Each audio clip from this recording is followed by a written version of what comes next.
जब कभी भी आप रेलवे स्टेशन पर हो या ट्रेन से सफर कर रहे हो तो अक्सर आपको हर ट्रेन में ये एक अलग सा डब्बा दिखाई पड़ जाएगा। इसे जनरेटर कार बुलाते हैं। तो आखिरकार ये जनरेटर कार के डब्बे ट्रेन में लगाए क्यों जाते हैं और इनका काम क्या है, जानेंगे इन्हीं सभी चीजों के बारे में इस वीडियो में। शुरू करते हैं वीडियो को।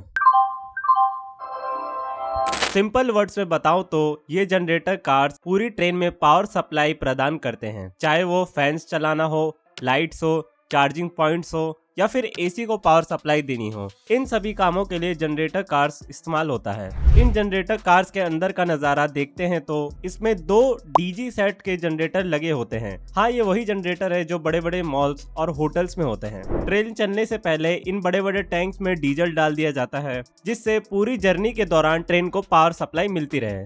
आप सभी ने ये चीज भी नोटिस की होगी कि ये जनरेटर कार्स पहले नहीं हुआ करते थे, लेकिन अब के समय में ये डब्बे लगभग हर ट्रेन में दिख जाएंगे। दरअसल पहले इंडियन रेलवे आईसीएफ कोचेस का इस्तेमाल करता था। ये वही नीले रंग के डब्बे हैं। तो इन कोचेस में पावर सप्लाई देने के लिए हर डब्बे के नीचे एक अल्टरनेटर लगा रहता था। ये अल्टरनेटर बेल्ट की मदद से ट्रेन के व्हील से कनेक्ट रहते थे। जब भी ट्रेन चलती, ये अल्टरनेटर या डायनामो अपनी खुद की इलेक्ट्रिसिटी जनरेट करते और इस इलेक्ट्रिसिटी को फिर बैटरीज में स्टोर करके रखते और इसी अल्टरनेटर की मदद से पहले के आईसीएफ कोचेस को बिजली मिलती थी।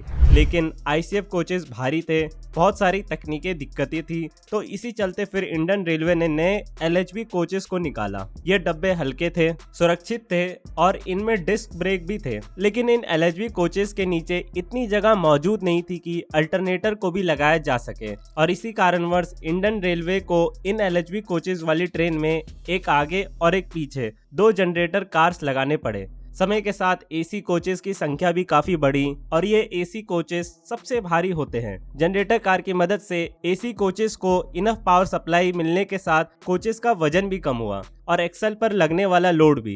एक प्रश्न मन में ये भी आता है कि अल्टरनेटर को कहीं और भी लगाया जा सकता है, लेकिन सेफ्टी पर्पस के कारण इन्हें ट्रेन की छत पर भी नहीं लगाया जा सकता। जनरेटर कार का कॉन्सेप्ट सबसे ज्यादा फायदेमंद डबल डेकर ट्रेन को होता है, जिसके पास जगह की भारी कमी होती है। लेकिन इन जनरेटर कार्स के कुछ बड़े नुकसान भी हैं। ये बहुत ज्यादा एयर पोल्यूशन और नॉइज पोल्यूशन फैलाते हैं।